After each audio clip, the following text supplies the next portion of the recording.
Conexión 7 Radio, señal de esperanza, esperanza.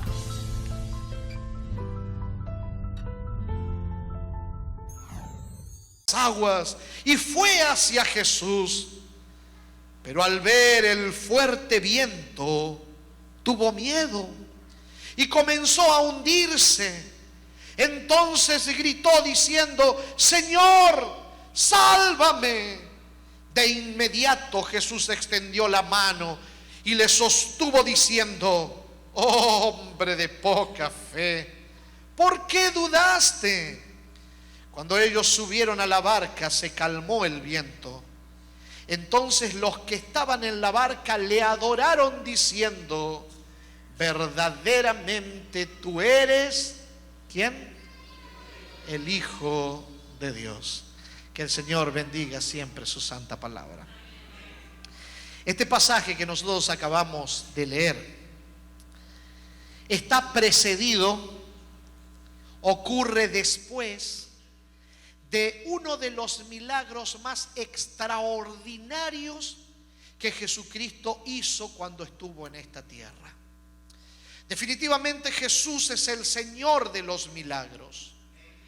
Mientras estuvo en esta tierra caminando entre los hombres en su etapa ministerial, esos 3 años y medio, desde que fue bautizado por Juan en el río Jordán hasta el momento que ascendió al cielo a reencontrarse con su Padre allí en las mansiones celestiales, en ese tiempo que estuvo aquí entre los hombres, Jesús hizo muchísimos milagros.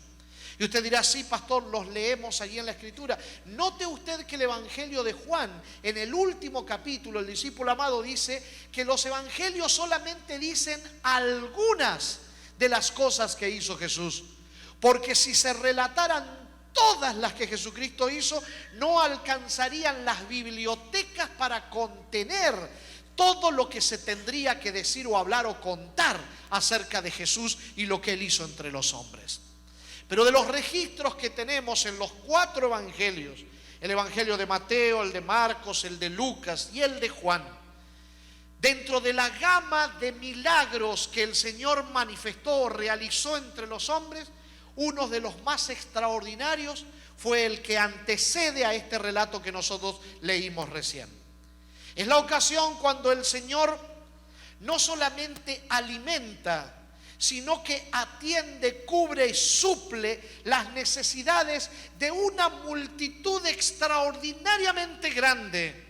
Y usted dirá: sí, la Biblia dice 5,000. Sí, pero también dice 5,000 hombres, sin contar mujeres ni niños. Yo no sé si usted sabía, pero en aquella época la sociedad era extremadamente machista. Y digo extremadamente machista al punto tal que en aquellos tiempos a las damas las consideraban en algunos lugares de menor valor incluso que ciertos animales. Es tremendo, pero es una realidad que se vivía en aquel tiempo. Y en este pueblo donde el Señor anduvo, también los conceptos machistas reinaban en el corazón de muchos hombres de aquellos días. Por eso las damas no podían entrar al templo, al santuario que Israel tenía como único santuario en toda la nación. Habían muchos lugares de estudio de la Biblia, había muchos lugares de oración, pero el santuario solamente había uno y estaba allí en Jerusalén. Y a ese lugar las damas no podían entrar, no podían escuchar al predicador predicando. Así que imagínense, cuando tenían la oportunidad de escuchar a alguien, allí estaban todas las que podían amontonándose para oír.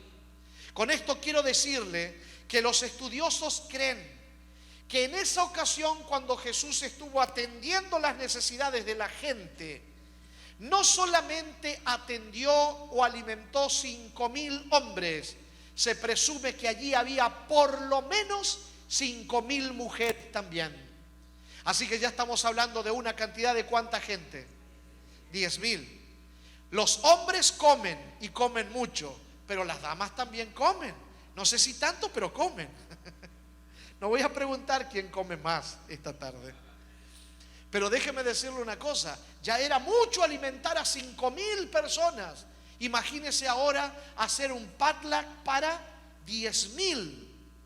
Y le digo más, en Israel los niños, los hijos, eran sinónimo de bendición. Es por eso que los matrimonios tenían todos los hijos que podían, porque entendían que con cada hijo venía una bendición de parte de Dios. ¿Me hago entender? ¿Sí? Así que se presume de que si habían 5,000 hombres y habían 5,000 mujeres, por lo menos también tendría que haber un hijo por cada matrimonio o por cada pareja que pudiera haber allí, o 2 o 3. Así que se estima también que para no sobrepasar la cantidad de hombres ni de mujeres estimadas, también por lo menos había en aquel lugar 5,000 niños que les encantaba estar cerca de Jesús. Jesús tenía una atracción especial hacia, y toda la gente lo sentía. No solo los adultos sentían la atracción, no solo las personas grandes sentían la atracción de querer estar cerca de Jesús. Los niños lo buscaban. Los niños corrían a su encuentro. Estos se sentaban en las rodillas del maestro y lo escuchaban mientras él les contaba esas historias extraordinarias del pastor que salía a buscar la oveja, de la moneda que se perdía en la casa, del hijo que se iba y regresaba y el padre lo esperaba con los brazos abiertos. En una ocasión de esas, mientras les contaba historias a los niños, o cuando estos lo vieron y vinieron a su encuentro, los discípulos del maestro quisieron frenar a los niños diciéndoles: no, el maestro tiene cosas más importantes para hacer. Y él les dijo: dejen a los niños venir a mí y no se lo impidan, porque de los tales, de los que son como ellos, es el reino de los cielos. Así que se presume que allí había por lo menos 5,000 niños también. Así que estamos hablando de una multitud mínima de ¿cuánta gente? 5,000 más 5,000, ¿cuánto es? ¿Sí? Algunos están así. Y 5,000 más, ¿cuántos serían? 15,000. ¿Alguna vez usted estuvo en un restaurante que atiendan a tanta gente? Este viernes pasado estuve en Phoenix, Arizona. De allí vine para acá. Comenzó la campaña satelital de la división norteamericana dirigida por La Voz de la Esperanza, allí en la ciudad de Phoenix, en Arizona. Pero cuando llegué, era hora de ir a comer y llegué a un lugar donde sirven comida y había alrededor de unas 4 o 5 grupos de personas esperando ser atendidos. En ese lugar no creo que cabía más de 100 personas. Y los meseros, yo los miraba queriéndose apurar, los cocineros preparando, tratando de atender a 100 personas. Usted imagínese que le digan a esos cocineros: están viniendo 15,000 personas que hay que darles de comer, que han estado todo el día detrás de un predicador escuchándolo y no han comido nada. ¿Y qué diría el tesorero de la iglesia si se entera que vienen 15,000 invitados el día que la iglesia va a hacer un potluck, el día de visitas? Nos alegraría tener tanta gente, pero también nos causaría un problema en el budget de la iglesia. 15,000 personas, ¿cómo hacemos para atender a tantas? Por eso digo, este fue uno de los milagros más grandes que Jesús realizó. Porque lo tremendo, lo interesante de este asunto es que el Señor atendió a esa multitud contando solamente con 5 panecitos, 5 bolillos y 2 mojarras. Y algunos están saboreando. 5 panes y 2 peces. Y no estamos hablando de ballenas ni tiburones que en algunos lados se los comen. No, pececillos pequeños. Con eso como materia prima, el gran cocinero de la historia preparó comida para 15,000 personas. Y todos fueron servidos. Y sobró comida. Y cada uno de los discípulos recibió una cesta, una canasta llena para cada uno de ellos. Y ese día entendieron que no había más nada mejor en la vida que servir a Jesucristo. Porque cuando servían a Jesús y en el nombre de Jesús servían a la gente, la bendición que recibían al dar era mayor que si se lo hubieran guardado para ellos. ¿Me hago entender? De allí que un día el apóstol Pablo, conociendo un día esta historia, esbozó ese texto que es el pasaje predilecto de los boxeadores. ¿De verdad, pastor? ¿Cuál? Ese que dice: más bienaventurada cosa es dar que recibir. Por eso digo, el versículo de los boxeadores. Allí entendieron los discípulos de Jesús que el mejor negocio que podían hacer en la vida es servir para bendecir a alguien. Porque insisto, más bienaventurada cosa es dar que recibir, porque más bendición se recibe cuando damos que cuando nos quedamos con lo que Dios nos ha dado. ¿Me hago entender? Ahora, en aquella ocasión los discípulos vieron el poder de Dios, un milagro extraordinario. Con 5 panes y 2 pececillos, una multitud de 15,000 fue alimentada. Y no solamente fueron alimentados de manera física, porque también Jesús los atendió y sanó a los que estaban enfermos y curó a los que tenían problemas emocionales, despojó de situaciones negativas a los oprimidos, liberó a los cautivos, rompió las cadenas de aquellos que estaban amarrados a situaciones que no les permitían avanzar en la vida. Y cuando los discípulos de Jesús, vieron ese milagro, cometieron un error. Comenzaron a pensar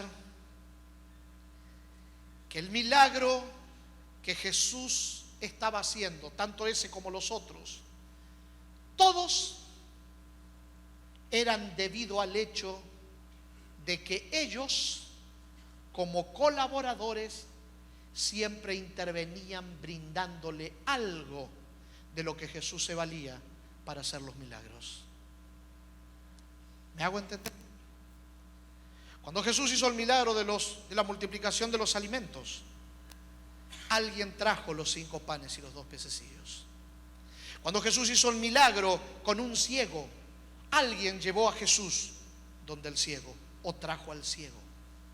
Y cada vez que Jesús hizo un milagro, ustedes pueden leer esto en la Escritura, van a ver que siempre hay la intervención de alguno de los discípulos en algún momento. Y ellos equivocaron, confundieron, desenfocaron su visión, equivocando el camino, comenzaron a pensar que si ellos no estaban, Jesús no podría hacer las cosas que hacía. Y se creyeron con la autoridad de comenzar a determinar los próximos pasos de Jesús. Y uniéndose a un grupo de la multitud, quisieron tomar a Jesús como si fuera una cosa y ponerlo en el trono, proclamándolo rey. Y Jesús no tenía planes de reinar en un mundo de muerte como este, porque Él ya es rey. Él no necesitaba que lo nombren rey, porque ya era rey y había venido a traer su reino a este mundo. Y es el reino de Jesús, el único reino que podrá hacer que este reino de muerte sea transformado a un reino de vida eterna. Cuando Jesús vio la jugada de sus discípulos, no pudo aceptar. Entonces los llamó aparte y determinante en otro momento les ordenó y los obligó a subirse a una barca y que fuesen al otro lado del lago a esperarlo a Él, que Él llegaría hasta allá. ¿Cómo llegaría? A ellos no les interesaría eso, Solo les debía interesar intentar llegar al otro lado, que Él los encontraría allí. Ahora mire usted lo interesante. Jesús no hace nada porque sí. Él todo lo que hace, lo hace respondiendo a un plan maestro que Él maneja o dirige por encima de los seres humanos en muchas ocasiones. A veces tú te encuentras con situaciones y dices, wow, pero qué casualidad. No, no es casualidad, es causalidad. Hay una mano invisible, poderosa, manejando, dirigiendo, soplando, empujando, haciendo que lo que no es sea, y que las cosas que nunca podrían suceder, sucedan. Y todo para beneficio de la humanidad. Y en ese día Jesús iba a aprovechar esa situación adversa, iba a aprovechar esa situación negativa para darle a los discípulos la lección más grande de sus vidas. Si ellos aprendían esa lección, la vida de ellos se cambiaría para siempre. Si ellos aprendían esa lección, las cosas pasarían a otro plano en todas las realidades de su vida. Si ellos aprendían esa lección, la vida de ellos estaría marcada de un sinnúmero de realidades extraordinarias, porque traería a la vida de ellos la vida de hacer que lo imposible sea posible. Si ellos aprendían esa noche cuál es la clave del secreto para hacer que lo que no es sea, para lograr que lo imposible sea posible, para traer a la vida las realidades que están más allá de las capacidades humanas. Ellos aprenderían esa noche la lección si lograban descubrir el secreto que Jesús les transmitiría. Pero déjeme decirle algo. Jesús jamás podría hablarle a ellos algo que Él no viviera. Porque si de algo se caracterizó Jesús, fue de no ser como los otros maestros que hablaban solo la teoría de la religión. Jesús vivía la experiencia viva que transmitía a la gente que necesitaba y quería encontrar el camino de la vida eterna. Jesús conocía ese camino, Jesús conocía ese secreto que le iba a transmitir a ellos. Y los textos que nosotros leímos nos indican, nos presentan, nos cuentan, nos muestran, nos relatan esto que te estoy diciendo. Porque dice la Biblia que después que Jesús los subió a la barca y los obligó a irse al otro lado, despidió a toda la multitud. Y después de despedir a toda la multitud, entonces subió una montaña. No la subió en motocicleta, no la subió en carro, no la subió en un autobús, tampoco lo llevaron en una ala delta. Él se fue caminando. Imagínate cómo debe haber quedado después de atender a una multitud de 15,000 personas, todo el día escuchándolos, atendiéndolos, trabajando con ellos, dándoles alimentos, dándoles palabras de aliento, dándoles esperanza. ¿Cómo puede quedar un corazón después de atender a tanta gente? Y ahora encima sube caminando una montaña, y cuando llega allí a la cima de la montaña se echa en un costado a descansar. ¿Dice eso la Biblia? ¿Hizo eso Jesús? Ahora, ¿qué me dirías a mí si yo te digo que eso fue lo que hizo Él? Y diría, pastor, que usted es un predicador espurio. Dime una cosa, ¿alguna vez, con la mano en el corazón, respóndeme esto, ¿alguna vez te has acostado cansado, cansada, y te has levantado más cansado, más cansada de lo que te habías acostado? ¿Y dormiste 8 horas o más? ¿Te pasó eso? ¿Sabe lo que esto me enseña a mí? Que para descansar, o el verdadero descanso, no consiste en simplemente dormir 8 horas o más. Un día Jesucristo, abriendo los brazos, dijo: venid a mí los que estéis trabajados y cargados, que yo... O sea que el descanso tiene que ver con algo más que apenas dormir o sentarme en un lugar tirado en algún espacio sin hacer nada. Jesús sabía dónde encontrar descanso verdadero y sabía dónde encontrar poder, y conocía el secreto que iba a transmitirle a los discípulos, que haría que la vida de ellos se transforme y cambie para siempre. Y yo te aseguro que si esta noche tú y yo entendemos, descubrimos y aceptamos ese secreto que Jesús le transmitió a los discípulos esa noche, nuestra vida nunca más va a ser la misma. Nuestra experiencia se transformará. Habrá un quiebre en nuestra realidad, un antes y un después de entender esta realidad. Esa noche Jesús subió la montaña, y cuando subió la montaña se echó a descansar en los brazos de su Padre, cuando entró en la cámara secreta de la oración. Porque es allí de donde Jesús recibía el poder, la fuerza y el descanso verdadero. Por eso, después de pasar noches enteras orando, se renovaba su energía y salía con mayor fuerza para atender a la gente, levantar a los caídos, levantar a los que estaban necesitados, sanar a los enfermos y hacer que lo imposible sea posible. El secreto estaba allí, en la conexión vital con el Padre, en esa relación de dependencia extrema y total, donde Él se entregaba totalmente a la voluntad completa de su Padre. Ese es el secreto para una vida extraordinaria. Ese es el secreto para una vida de victoria diaria. Ese es el secreto para una experiencia que vaya más allá de los límites humanos. Esa es la experiencia de los hombres de la Biblia, cuando la entendieron y se entregaron sin reservas en las manos de Dios. Lograron hacer cosas extraordinarias porque el poder de Dios trabajó a través de ellos. Y ese es el secreto para ti y para mí. Dependencia total de aquel que tiene el poder de hacer que lo que no es, sea con un solo chasquido de dedos. ¿Me hago entender? Ahí está Jesús orando. Y mientras Jesús está orando, sus discípulos están en la barca y están luchando contra una tormenta. Porque ellos, miran lo que intentan hacer. Intentan llegar a donde Jesús les dijo. De si te sientes solo y terminas descubriendo que necesitas de Jesús y clamas a Él y te entregas a Él, y Él pareciera que Él está tardando, prepárate.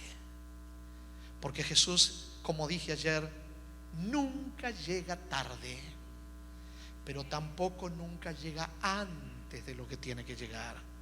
Siempre llega en el momento justo. Y cuando parece que tarda, es porque tiene algo extraordinario que va a realizar. Porque la Biblia dice que esa noche, mientras sus discípulos remaban contra la tormenta, cuando ya no podían más, cuando se entregaron completamente a su suerte y estaban listos para aprender la gran lección, entonces Jesucristo llegó donde ellos estaban, y llegó de una manera extraordinaria, porque dice la Biblia que llegó manejando un jet ski. ¿No llegó así? ¿Hubiera sido extraordinario que Jesús llegara en una moto de agua, en un jet ski? ¿Qué le parece a usted? En aquel tiempo, ¿se imagina? Llegó en un transatlántico, en un barco enorme, grande, desafiando todas las inclemencias del tiempo, las olas y la tormenta. ¿Llegó así? Llegó en un helicóptero volando, y los discípulos dijeron: wow, maestro, qué pájaro de metal ese, ¿de dónde lo sacaste? ¿Llegó así? ¿Hubiese sido extraordinario en aquella época que llegara de alguna de estas maneras? Sí, claro. Pero saben, yo tengo un cuñado que tiene una moto de agua, y cuando vamos a Puerto Rico a veces con mi esposa me la presta y yo ando en esa moto de agua. ¿Y sabe lo que entendí? Que cualquier Julio Chazarreta maneja una moto de agua. Cualquier Leonardo DiCaprio se trepa en el Titanic. Cualquier buen piloto maneja un helicóptero. Jesús no podía venir como cualquier ser humano puede llegar, porque Jesús no es igual.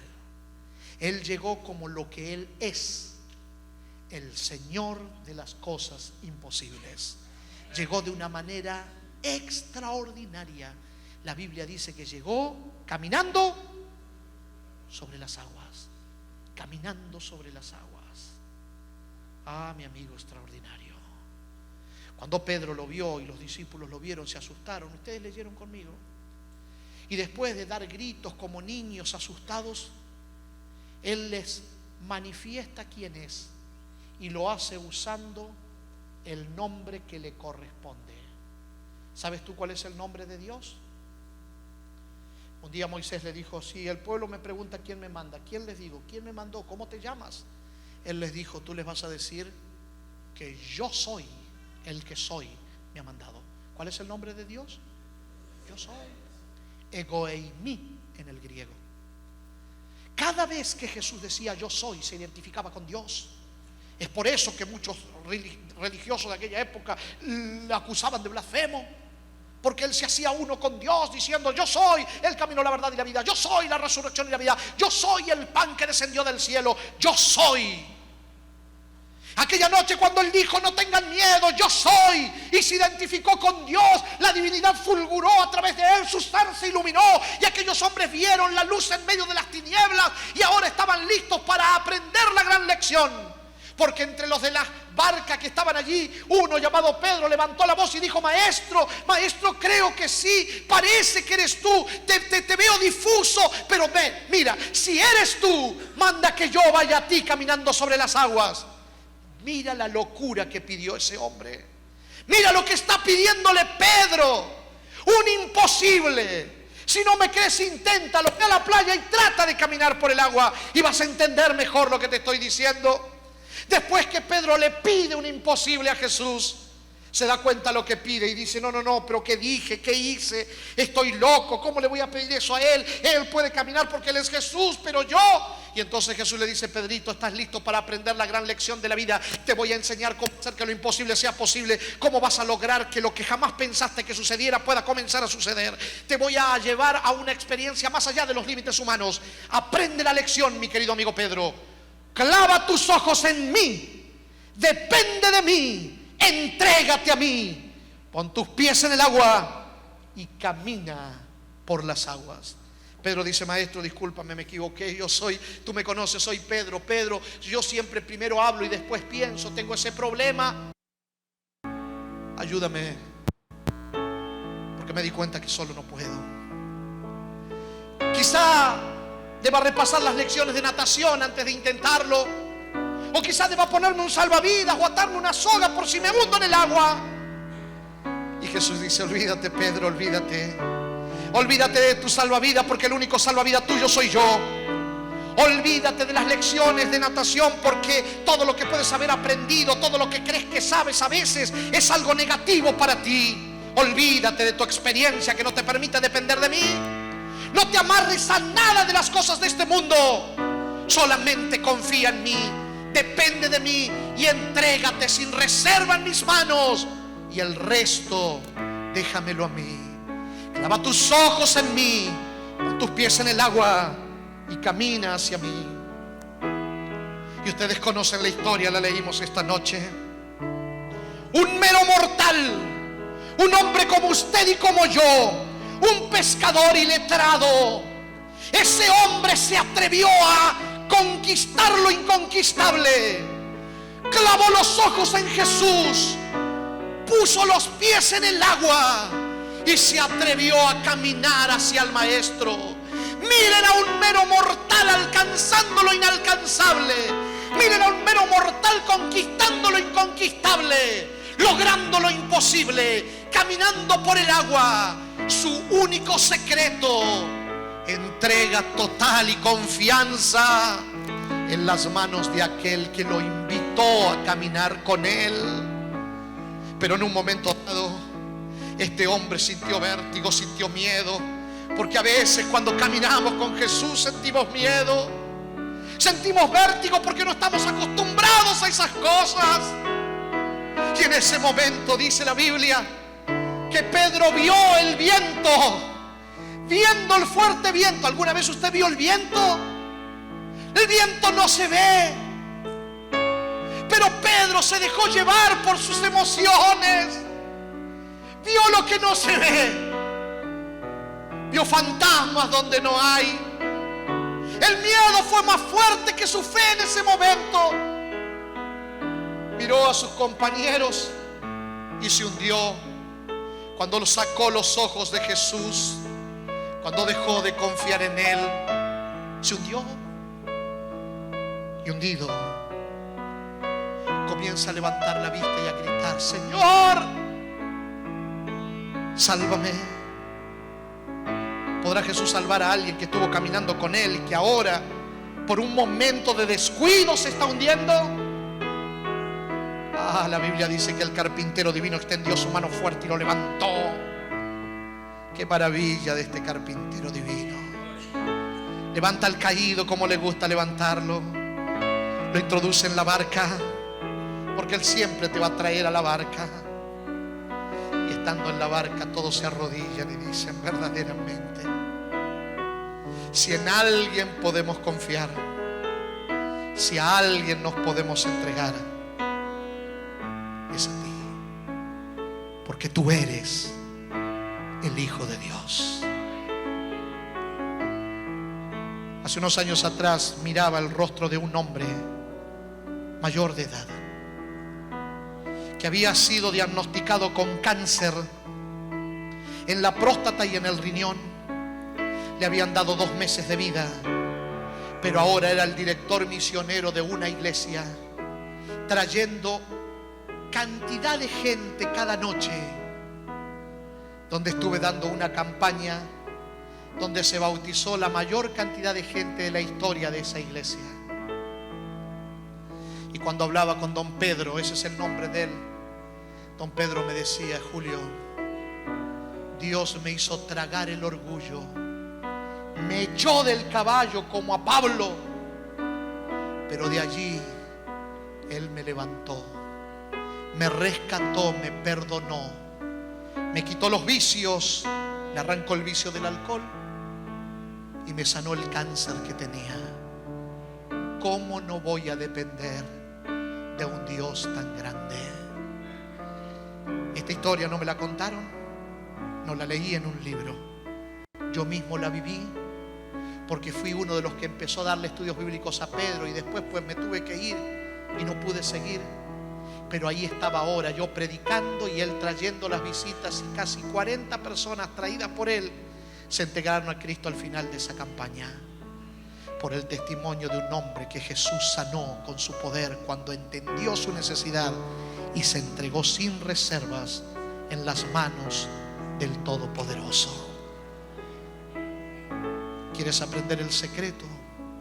¿Quieres entender la lección? Es sencilla, es fácil. Entrégate sin reservas en sus manos de amor. Confía, espera que cuando Él llegue te sorprenderá con su poder.